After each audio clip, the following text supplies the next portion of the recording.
আল্লাহ, নামাজে দেরি হয়ে গেল। এমনই দাঁড়া, কি হয়েছে? আমার একটু মসজিদে নিয়ে যা। তোমাকে মসজিদে নিয়ে যেতে গেলে আমার দেরি হয়ে যাবে, থাকো তুমি। এই দাঁড়া, তুই কি মনে করিস আমাকে মসজিদে নিয়ে যাওয়ার লোক নেই? আমার ছোট ছেলে আমাকে মসজিদে নিয়ে যাবে। হা হা, তোমার ছোট ছেলে তো 2 বছর আগেই মারা গিয়েছে বাইক অ্যাক্সিডেন্ট করে।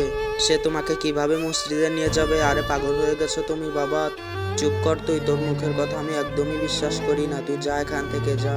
আরে বুড়ো চোখটার সাথে সাথে যেন মাথাটাও নষ্ট হয়ে গিয়েছে। বাবা তুই আইসিস? হ্যাঁ বাবা, চলো আমাকে মসজিদে নিয়ে চল, মসজিদে যেতে দেরি হয়ে গেল। আচ্ছা ঠিক আছে, চলো বাবা। দিন পর এই বুড়ো আজকেও এখানে বসে রয়েছে। আমি চুপি চুপি করে তাড়াতাড়ি মসজিদে চলে যাই। হ্যাঁ বাবা তুই আইসিস? হ্যাঁ বাবা, চলো তাড়াতাড়ি মসজিদে চলো, দেরি হয়ে যাচ্ছে। হ্যাঁ বাবা চল তাড়াতাড়ি। বাবা আমার সাথে সাথে আসো, আমরা দুজন আজকে একসাথে নামাজ পড়বো, তাড়াতাড়ি চলো।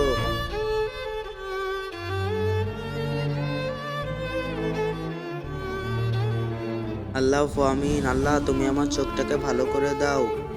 আমিন। হ্যাঁ, আরে আমার ছেলে কোথায় গেল? আরে আমি তো চারপাশে সবকিছু দেখতে পাচ্ছি, তাহলে কি আমার চোখ দুটো ভালো হয়ে গেল? আল্লাহ তোমার কাছে অনেক অনেক শুক্রিয়া। বন্ধুরা সবাই ভিডিওটিতে 10,000 লাইক করে দাও।